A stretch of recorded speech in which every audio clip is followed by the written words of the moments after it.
Bel, antawin mong katapad kung na joy. Nagmugot ba na? Okay, let's bow our heads. Amput na. Father, we thank you, Lord, for this time. Indeed, Lord, it is your joy that gives us strength. And it is your love that is in our heart, Father. And that's the reason why we are here. We are not after the blessing, we are after you, O God. And so tonight, continue to teach us that we may depend on you more. God, Holy Spirit, our great teacher, continue to enlighten us, make us understand, and giving us the strength to apply what we learn. With all this we pray in your most holy name, Jesus. And everybody says amen. Let's give God a round of applause. Hallelujah. So tonight, it is our third topic for our series, no? Itong Tuesday, nahuman nata about we were talking about parable of the 10 virgins, about getting ready. Now we are going to talk about knowing God is the foundation of trust and healing. Amokel first. First was knowing God. Second was Kosakel. Can you acorda? Huh? Trusting God. Knowing God, trusting God, which is the foundation of confidence without entitlement. And third, dependence or depending on God. So, kusal una, knowing God, trusting God, depending on God. Now, dili ka makadepend kung wala ka nag-trust.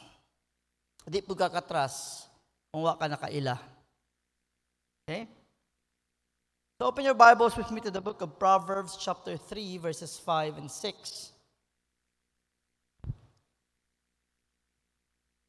It says here, trust in the Lord with all thine heart and lean not unto thine own understanding. In all your ways acknowledge him, and he shall direct thy path. You know, in this time, daghan kayo nag-lean sa ila own understanding. Have you seen that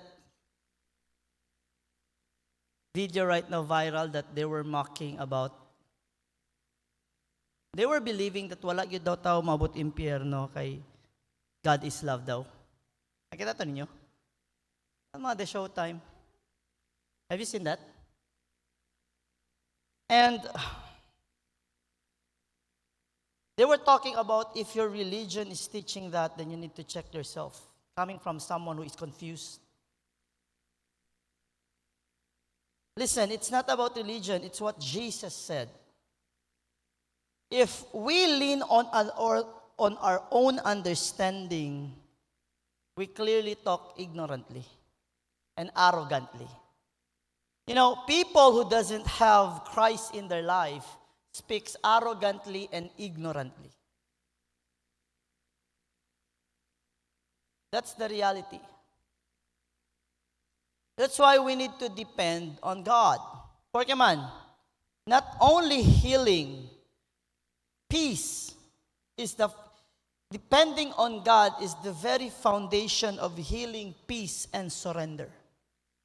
Dependence. So, do you depend on him or do you depend on your own strength? Do you depend on his wisdom or you depend on your own wisdom? Do you depend on his knowledge or do you depend on your own knowledge? Por eso manadaratan kwento is based on their opinion and emotions. And every time dala sila, for example, ablakal sila, porque gali, kilala lang din mo yung alegria. Again, you are based on your emotion. Even though the Bible speaks, and clearly it speaks that it's not right, you depend still on your way of thinking and your emotion. The Bible clearly tells us to follow our emotions. Amen. No, it says, do not follow your heart. Now, in all our ways, acknowledge Him.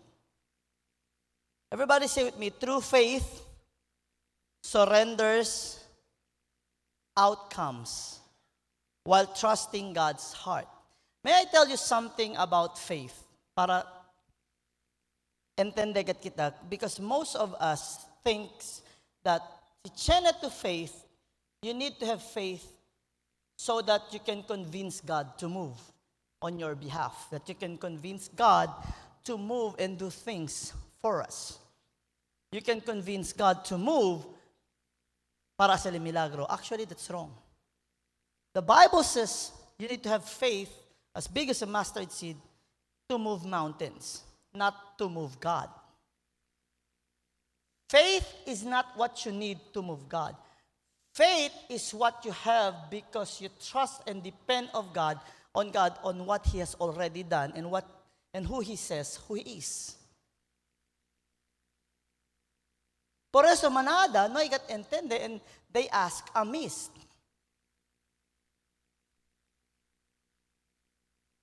Hello? Diba? Yes or no?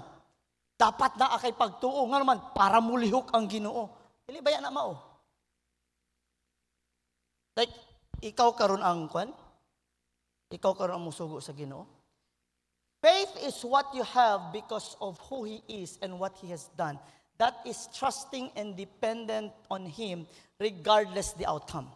That is faith. And when you have faith in God, knowing who He is, then you can move mountains. Ano man? Dili man ka mulihok. Stable man ka, established man ka, founded man ka. So when you face trouble, dili ikaw mulihok. Ang problema mulihok.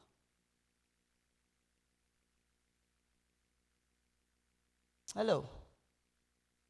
Hello? Are we listening? So faith is the response on who He says He is and what He has done. That's faith. Regardless. Because you know who He is and you know what He has done. Now, mangutana sa ko sa inyo.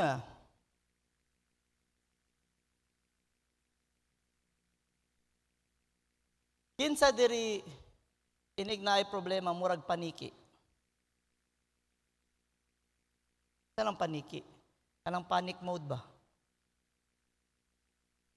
Taranta dayon. Ay paniki.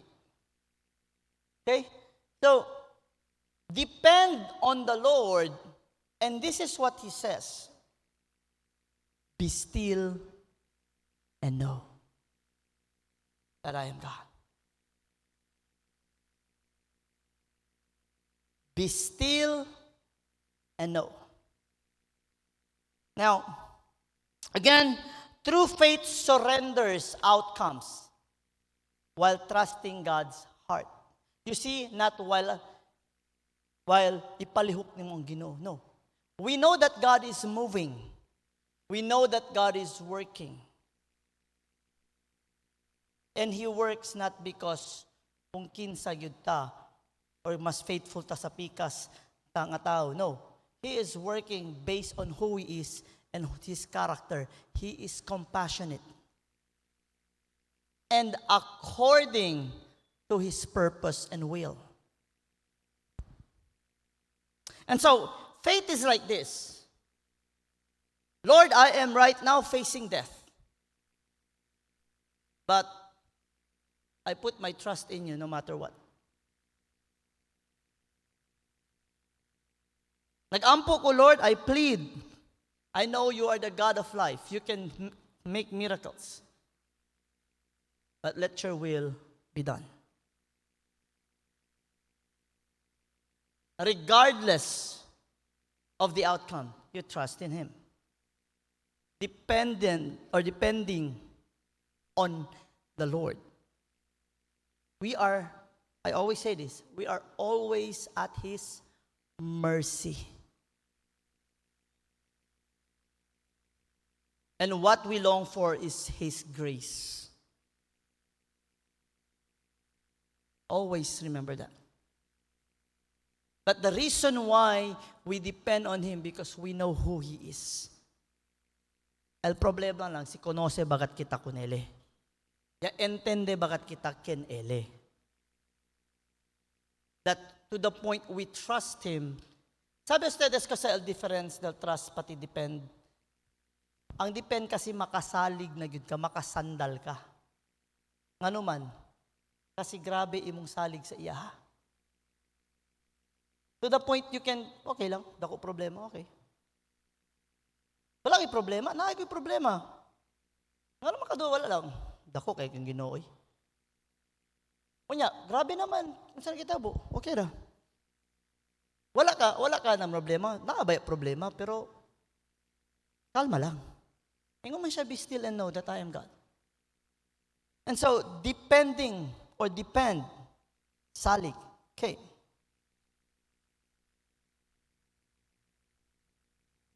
First point, God alone is sovereign over life and healing. God alone has the control, has the last say when it comes to life and healing. Kasi siya man ang tig-ayo, siya man naghatag kinabuhi, iyaha man ang kinabuhi. Diba? I'll give you an example. Ingon pa sa John chapter 11. When Lazarus became sick, wala siya ning adto dayon. Or ning adto ba siya dayon? Wala. Right? Jesus knew Lazarus was going to die. Iulat niya. Nagpanik siya. He knew. Why? Wala siya nagpanik. He is the resurrection and the life. And so if He's the resurrection and the life, kabalo ba tayo He's the resurrection and the life? It means we ought not to panic also. Not na dili ta kabalo or dili nato makitaan ang problema. That in spite of problems, we remain calm. Ano man, the more you become panic, the more you cannot think clearly. And the more you don't think clearly, the more you will do things unnecessary. Things mabuhat nimo.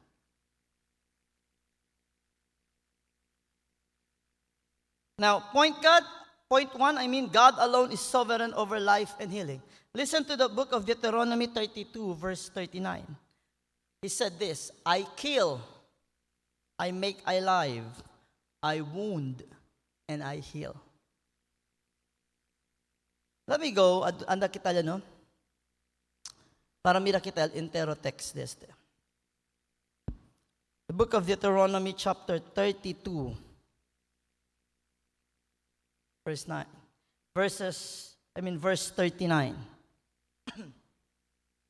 See now that even I am He, and there is no God with me. I kill and I make alive, I wound and I heal. Neither is there any that can deliver out of my hand. Siya na sa pregunta kong daddy. Ablalay, di ko mutuo mo patay ang Ginoo. Yatag na ni Daddy Ambers. Di daw gihapon siya mutuo. Yung pa si Daddy siya, nawa na ko mabuhat diha. Imuha na ng pagtuo. Kaya kung mapatay daw ang Ginoo, murderer daw ang Ginoo. He is not a murderer when He kills. You know why? Ang kinabuhi iyaha. Diba, dali example, si Yamanda presta auto, I can get that car anytime. Hindi kay lagakyo, kay dimiyokel. Pero siyan, atik-atik to, no, kaya tumanda presta, kabar hindi magalit tuyo, lagak ka to. Nag-angkon pa ka. Na bisag di imuha. And so, God can give life and God can take away life. That's why, first point is that God alone is sovereign over life and healing. Psalms 115 verse 3, but our God is in the heavens. He hath done whatsoever he hath pleased. He can do whatever he wants. But we thank the Lord that our God, the God that we serve, is a God of justice, a God of holiness, a God of righteousness. He is not the God who abuses. He is not the God who ano bang, power tripping. He is not. You know, sovereignty reminds us that God is God and we are not God. Di ta Ginoo. Mauna, never mock God. And knowing that He is God and we're not, dapat gani, mandepend kita kunele, hindi na di aton self. Porque man, we are finite. God is infinite. We are imperfect. God is perfect. We fail. God never fails. Okay? So, kausa kita debe as practical application di aton. Kausa diso yung character kita tapo de miracle. What are the characters that we can see? We can see that He is sovereign, He is powerful, and He is supreme. Kasale? Sovereign, powerful, supreme. So, kausa kita debe ase? Man kontra kita ko nila? No. We need to yield to God, to trust God, and submit to God. Amo kel dapat di aton response. Now, can we ask questions to God? Precisely. No, kritabla mahente, you can never question God. Yes, you can. Actually, el makastranya lang si tabla to faithful to kabang question to si Diyos bagatle. Amo kel eldol maka question mark. Pero if you're in big problems and just ask, Lord, why am I here? Lord, what is your purpose? Lord, do you really think I can go through this? Then it's okay. Ask the Lord. Lord, time pa, Lord. Dol noy kat yo tanto intend the Lord. Like, make me understand why. It's okay. Trust me. I do it all the time. ¿Por qué, Lord? ¿Por qué? Make me understand. Sabi man to, Lord, hindi you bright. Now, yield, trust, submit. Habla to na decide, yield, trust, submit. Habla to self, yield to God, trust God, submit to God. Now, point number 2. Dependence replaces anxiety and entitlement. Then ki anxious kayo. The Bible says, do not worry about hindi kita pwede man plan about tomorrow. But when you start worrying about tomorrow, it means you do not trust God for tomorrow.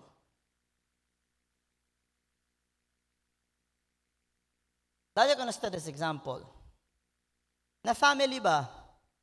O kanamo niya lang. Di mo dos anak, ang problema ko sa kome mañana. Kapensa kat sila, ko saga yung kome mañana. Ala, baka no ay komida mañana. Nagproblema ang dua, wala. Wala. Ano man? Por kaya sila yung problema? I cannot hear you. Do you get the full picture of dependence? Now, el tata, kaha. Ang problema no ay.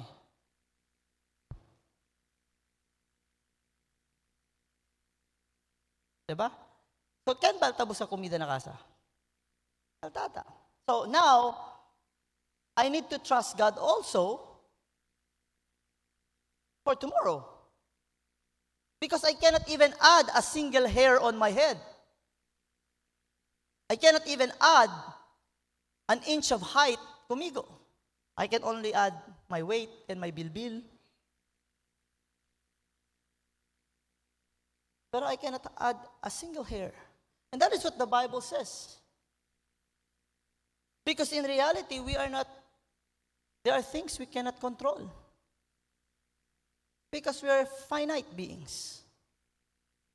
The question is, do you depend on God? Kasi manadag ka naton, kay taanda na church, na pensa kita, they depend on God. But do we really depend on God? Katal man di aton mga kosa debe kita ase aradia. Have we asked God for help? Have we prayed for it? Have we lifted it up unto the Lord? Or yabla to kaya yose? Naman sa lisod.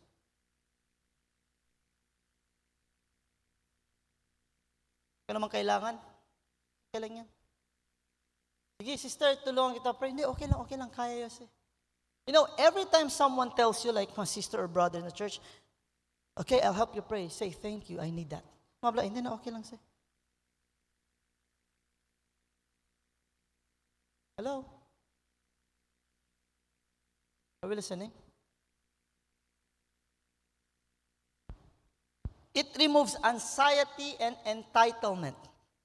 In Isaiah 26 verse 3, listen to what it says here. Thou wilt keep him in perfect peace, whose mind is stayed on thee. Psalm 62 verse 5, my soul wait thou only upon God. You know, it's nice to read the book of Psalms. Mira tulad, chenebes sitali Psalms tabla katyo, Lord, noy panimedya mga problema tan face yo ara. Nakosa sila tan face. And yet, here we are now in a generation where people are so soft to the point. Hindi tabla, hindi importante ang problema. Pero komparato nila problema, pati di aton ara, mas pesao nila problema. Pero kita, el pinaka-generation, grabe ta reklama.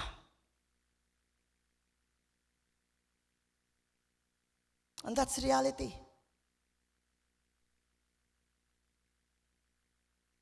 Maskin chene pa ulam na kasa, kayan anad manok, kawar el ulam niya keda gulay pati bulad, tareklamaya. Ya keda ginamus el ulam, tareklamaya.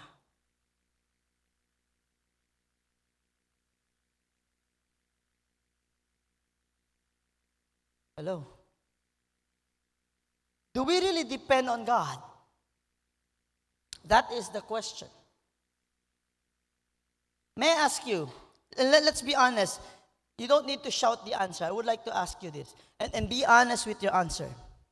Every time you face problem, I'm not saying you discredit the problem. I'm not saying na man overlook or man pretend to na problem. But may I ask you honestly,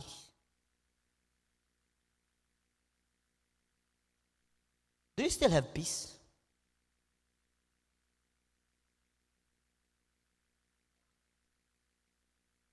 Siya na ba siyempre kita peace?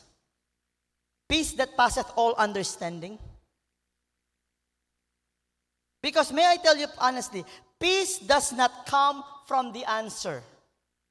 Real peace comes from trust on who He is. Knowing who He is, you have peace.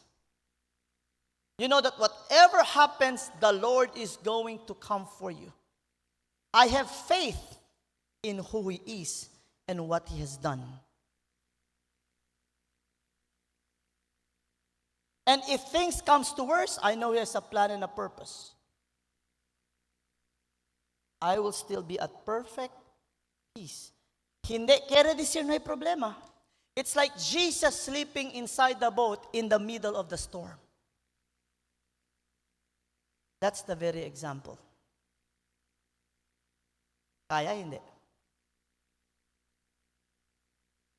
Do you know this is one of the hardest message or topic naman share. Kasi I will always tell the Lord, Lord, I should make sure that what I teach, na pwede man experience. And I could stand and say, ansinas eh. Yan sa to na medyo to the problema. But you are in perfect peace whose mind is stayed on the Lord. That, my friends, is faith.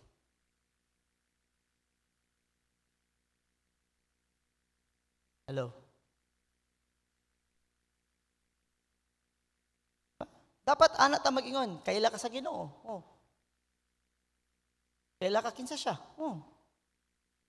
Kabalo ko siyang gibuhat. Oh. Di, kalma ra. Naman nga kapag tuo, kalma. He knows his plan. He's not late. You know what? God does not panic. If he sees problem that his children are facing, he is not panicking.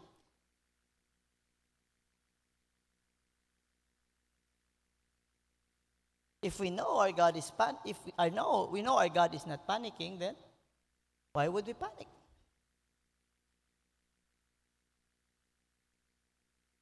Now, normal sa Chenebes, the Lord ansi niya tapasa.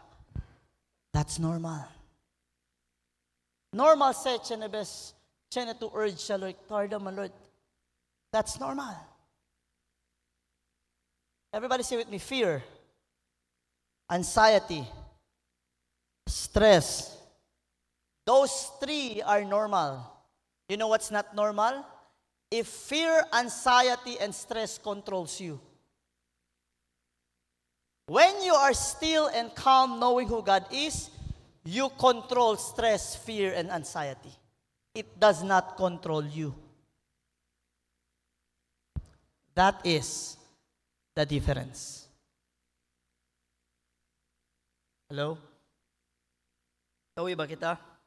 Again, peace does not come from answers. Sige na, Lord, i-answer na, Lord, para ako, Lord, peaceful na.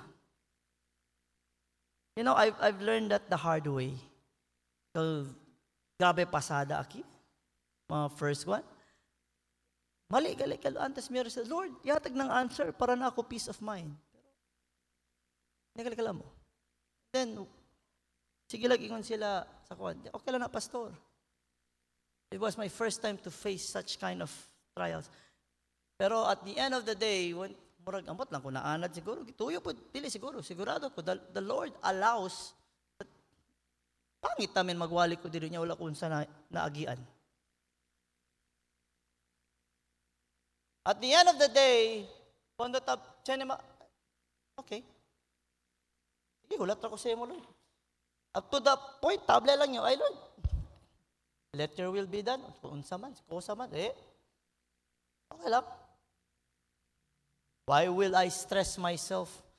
Why would I problem the things I cannot control? But one thing I know, God is in control. Say with me, do not problem what you cannot control. Remember, God is in control. Amen ba?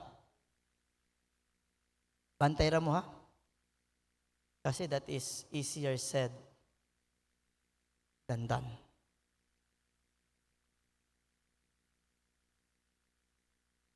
Okay? Amen ba?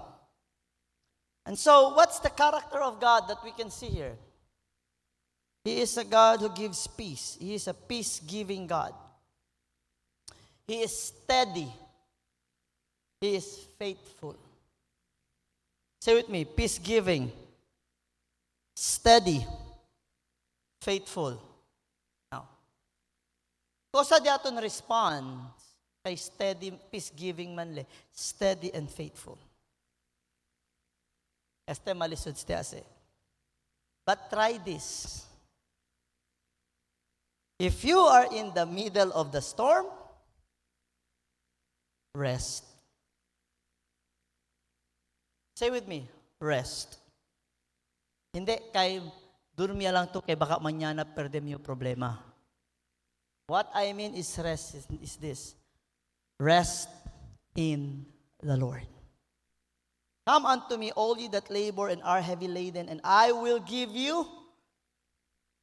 Take my yoke upon you and learn of me, for I am meek and lowly heart, and ye shall find rest unto your soul. Double rest. Not only physical, but even inside. Pero uwi na ko si Abla.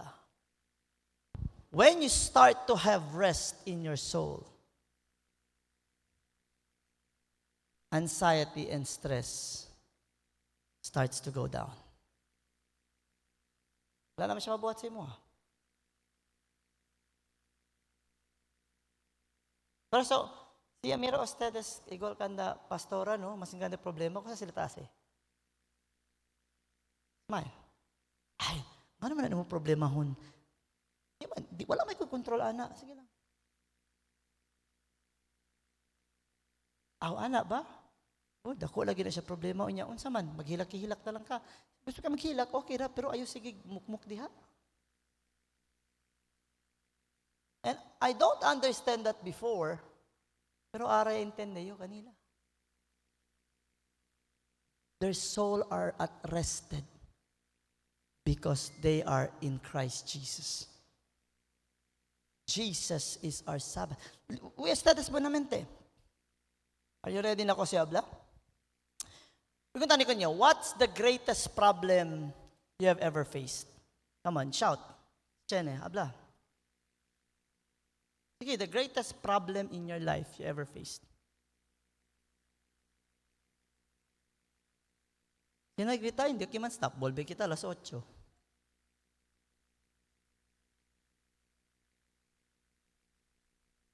Wala? Bilibig ko sa inyo, wala may problema. What's the greatest problem you ever faced? Hindi ma-mention sa kadagan. You ask me. Pagunta ko tells kami, what's my greatest problem? Sige, ready, go. Eternal damnation.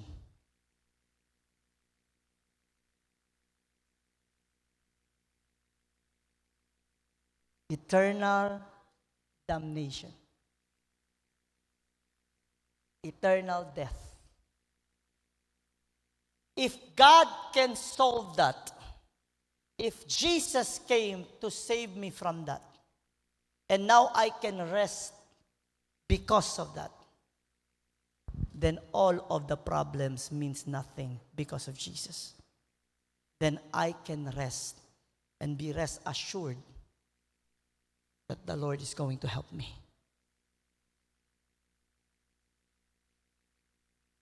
And I believe that the Lord is going to help me, not because being grande at new faith. No. It's because I know His character and what He has done. He is a compassionate God who is willing to help. And I can rest in that knowledge. Because I can trust He will never lie. So now, hindi tablan may problema, grande problema.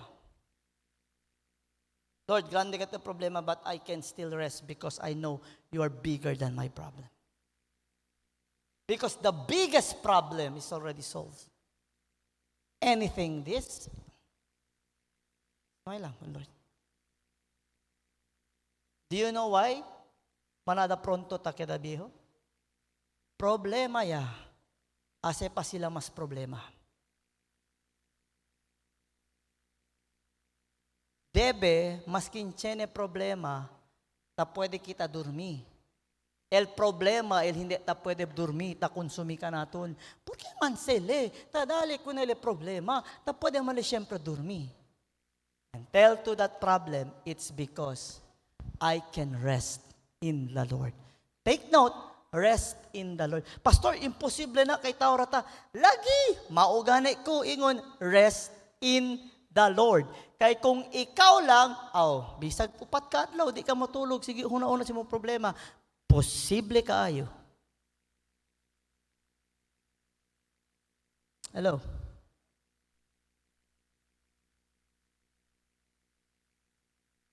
Hello? Ambot lang unsa inyong problema karon. Inyo ba problema or unsa daw giingon ni pastor? Marag mao man tingali inyong problema kay inyong manong mga imposible na pastor, tao ra ta. Lagi. Imposible na. Kung kita-kita ra. Maoing si Jesus, come unto me. All ye that labor and are heavy laden, bukat kayong problema. Wala na unta siya nag-ingon, and I will give you rest. Hello?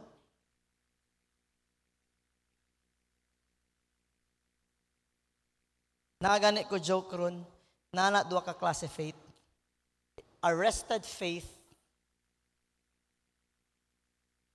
and an overworked faith. Asa ka dito? Ha? Asa ka dito? Ha? Asa mo dito? Karon, rested na.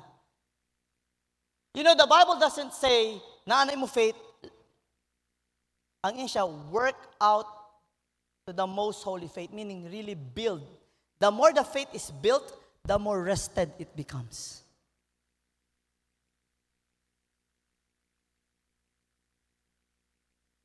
Hello? So, stop. Lord, dapat dako na ako ang faith. Kay kabalo ko karon, di man kamulihok ron, Lord. Gamay man akong faith. So, iman si pastor, as big as, dili man as big. Padako sa nako faith before ka mali ito. Dili ipadako kay ikaw, ipadako para mag-rest. Kay since small, it means para di na gyud malihok. Rested, di na matanig. Dili si God, ang ato ang faith ang dapat di mauyog.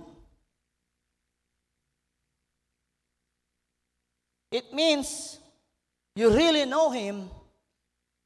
You know what He is capable of. That's why you have faith. Proven and tested na si Lord. That is real faith. Lord, naman ko pagtuo, Lord, pero maragamay pa ni Lord, kulang pa Lord, matrabaho pa ko Lord, para muli ka. That's not how it goes. I'm sorry, but that's not how it works. Na, pastor, dapat man ka mag-obey. Look, obedience is not to make God move. Obedience is our response to who He is. Always remember that. We obey not to get merits from God. We obey because it is our response of God saving us. It is the evidence that we are saved. And many get it twisted.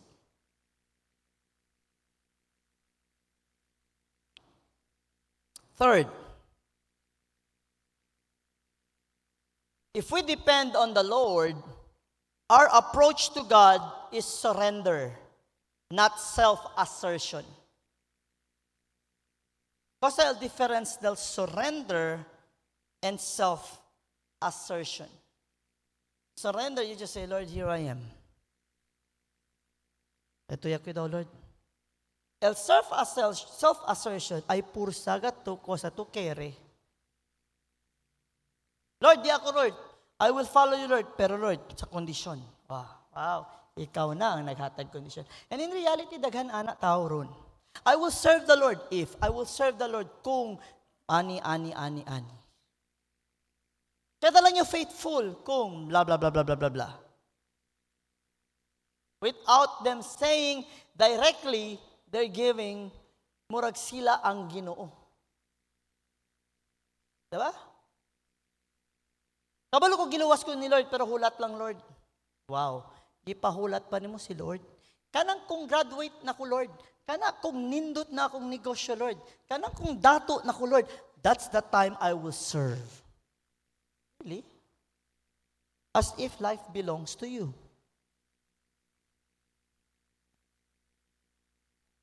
Now, in 1 Peter 5:7, it says, casting all your care upon him, for he careth for you. What are your problems right now? Give it to the Lord. Amen ba? Casting, not some, not most, all. Everybody say it me, all. What are those burdens? And that includes things that hinders you from serving God. Give it all to the Lord. Ihatag na kung unsa man na kesyo cosas dale todo kun al Señor naman. Este Lord, hindi man te tanto pesaw, kaya-kaya yo este. Okay lang si Lord, iya lang este. Este Lord, pesaw ka este. Eto ya si cuidado Lord.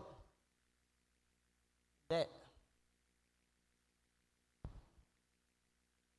Ken kaya approve man gym? Alsamano. Anda na gym ba? Okay. Si tan gym to, apenas to entra, pesaw to dahin karga? Hindi, di ba? O dito tan start? Broma kami. First time kami in gym. Saste, donut. Doy, makauya man doy. Porque man, ang grande sila takarga. Kita, jutay lang. Makahuya. Pruba dayon grande. Edi, injured dayon. What do I, porque kaya dali example. Learning to depend upon the Lord is learning to cast even the smallest problem to the Lord. You start little. Numato espera si grande ya. Jutay pa lang el problema, depende ako ng Senyor. And that is the problem of most. Kasi most Christians or most people goes to the Lord, si terrible ya el problema. Sabi sa this worse? Most people wants to know the Lord. Kaya nagat yung prendikin ele, si impermo ya. Para kaya na porte el fe. Makabar. Impermo ya gani, kaya lang pastor le. Oh, kaya mong galile, maskin impermo. Kuando hindi impermo, manada rason. Hello? I'm just saying. Cast all your cares upon the Lord. Matthew 26:39, Jesus said, not as I will, but as thou wilt. That is not self-assertion, that is surrender to the Lord.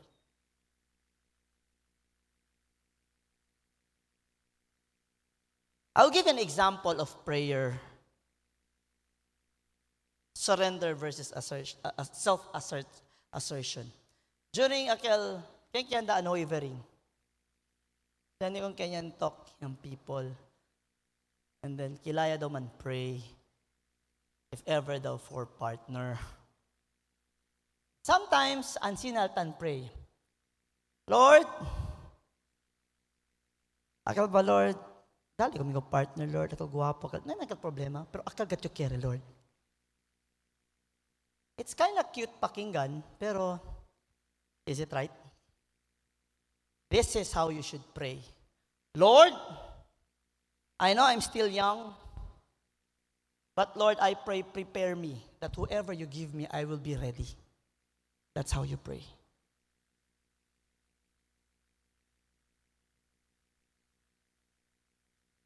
Gawin kita.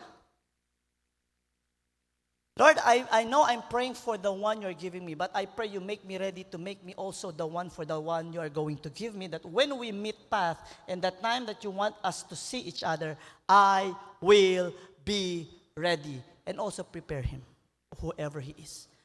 That is how you pray. Because now you're telling to the Lord, your will be done, whoever he is, your will be done. Lord, kaya ka dawa, nakagwapo, blah, blah, blah. And you don't even pray that the Lord will make you ready. You're just saying LD2 standards, not standards. And always remember this. Balik kayo sa atin nining. His husband is perfect for him. For you, he might not. Pero for him, he is perfect. Because that is the one God has given him. Kawi kita. The unseen mga young people, again na church, I assure, hindi sila kategol kumigo. Ayan, palpak.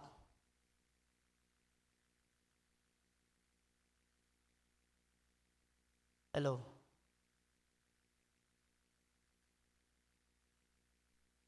Ang kwento kami di mami. Aldia, tare, tas yung bro mo, ikaw mami, abi na ko, nag-ampo ka, napalpak ka. Yan pa sa amin, oy, ano man ako ang basulo ni mo. Dili man to siya, iya man unta to magulang. Yan na may uyab, di, wala na lang. Ikaw man nagkuhan sa manghod. Aw, ana ba? Dili dito mo sala. Why? Wala nag-ampo. Kaysa una, di man usang ampo sa ako Basta tugtog na ko sa gawas, mauna to. And so, surrender, not assertion. Amen ba? And take this example and make it in everything. When you pray, surrender. Everybody surrender. Say surrender. Not self-assertion. You know, if the Son trusted the Father's will, if Jesus trusted the Father's will, let your will be done. Ala pa na Bible, if we say that we are children of the Lord and we follow Christ, we oath to walk like Christ. Meaning, we also oath to follow the will of God. Kaya nga ni Sister Beth, right time, right person, right purpose.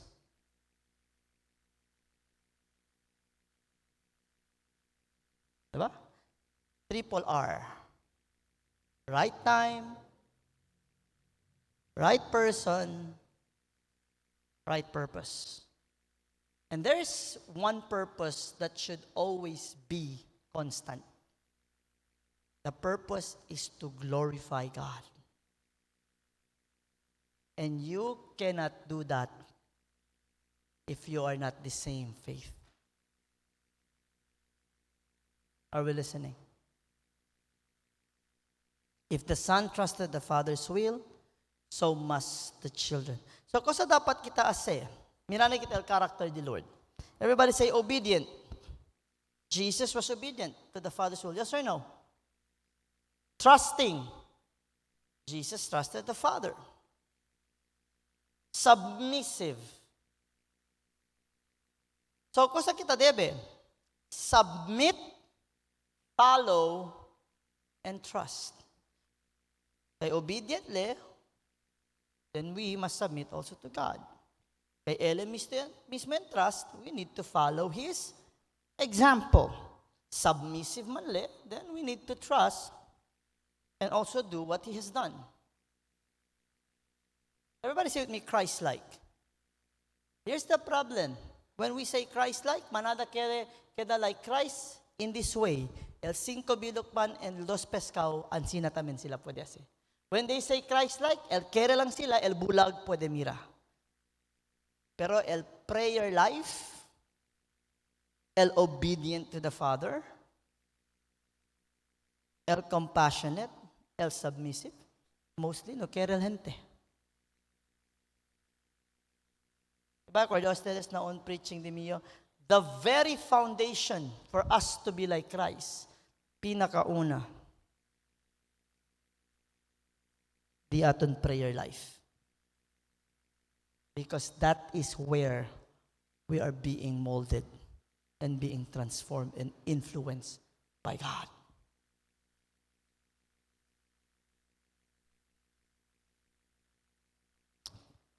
Submit, follow, and trust. You know, si Jesus el pinaka-perfect model del dependence. Before I end, I will give this again as an example. I believe others has heard this, pero most may pa. Everybody say with me, dependence. Why do you think manada young people, si tapi sa college, kere sila, man college, akel hindi serka na parents? Por qué ka? Because the feeling of what?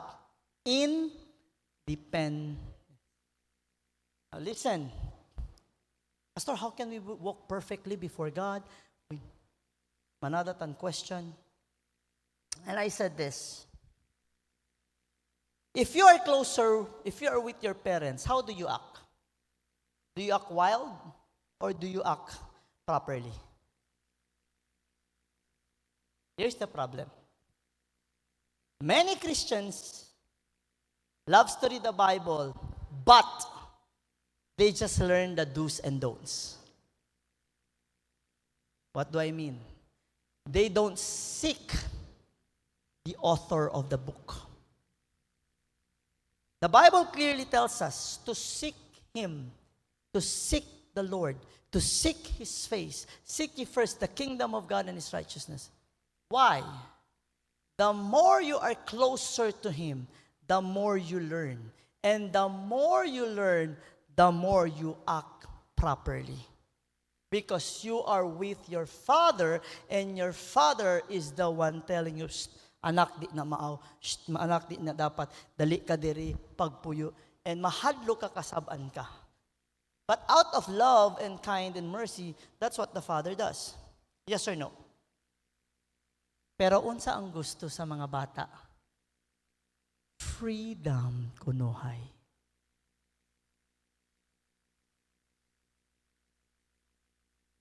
Yes or no? Pero kung in love yun ka, di mang kaganahan magpalayo. Hello? Talaga tamin si mama, na manana tamin ko sa abla, por eso kaya lang nyo kambya kasa. Okay, si Chene ken abla anak ansina, kambya liya kasa ma, o dali abla sali, kambya buska kasa. Sige, manda pruba.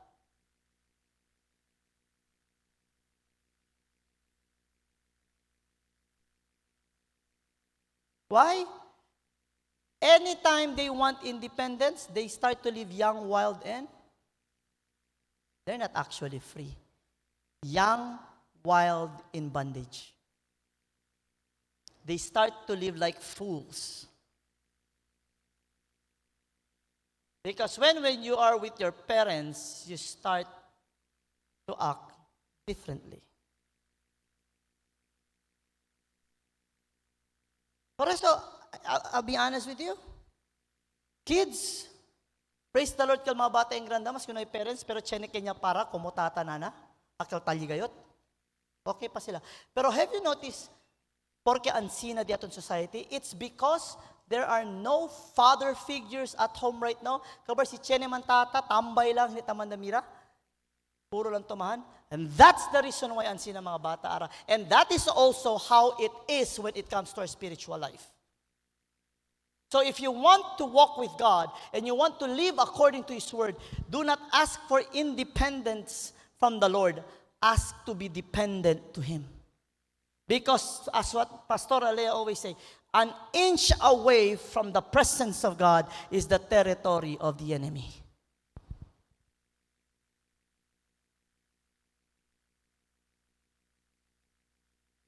Ayoko na magpunta ng church, mami. Ayoko na. Why? I will tell you why. Kasi no kaya sila uwi el verdad na takorekta kanila.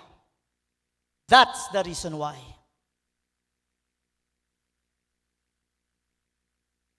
Si takeda grande mga anak no kaya kasi takeda sila lingas no kaya sila uwi ko sa kanila table el verdad. That's the reason why.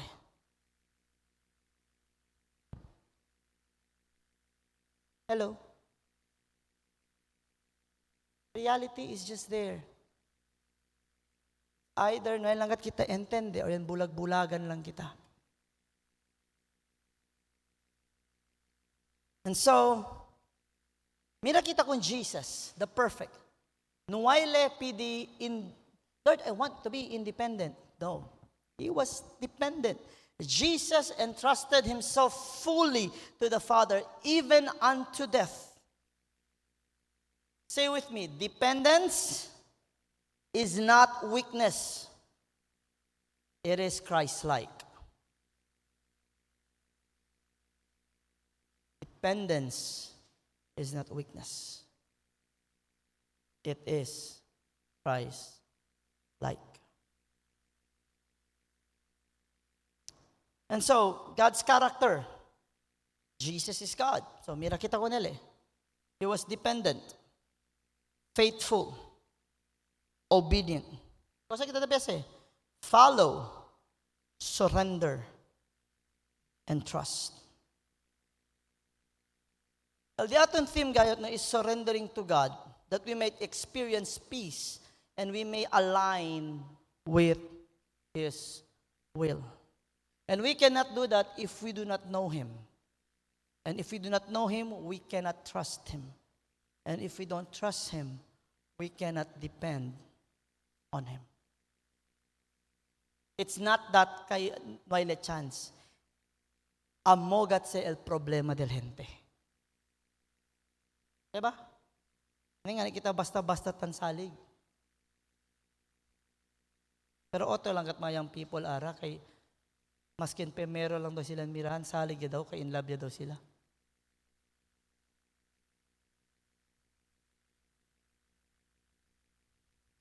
Beberasan ka, Akel? Now, can we all stand? Before we go to our prayer points, baka sabi mo na steres ko sa kita kasi ulit ara, no? We will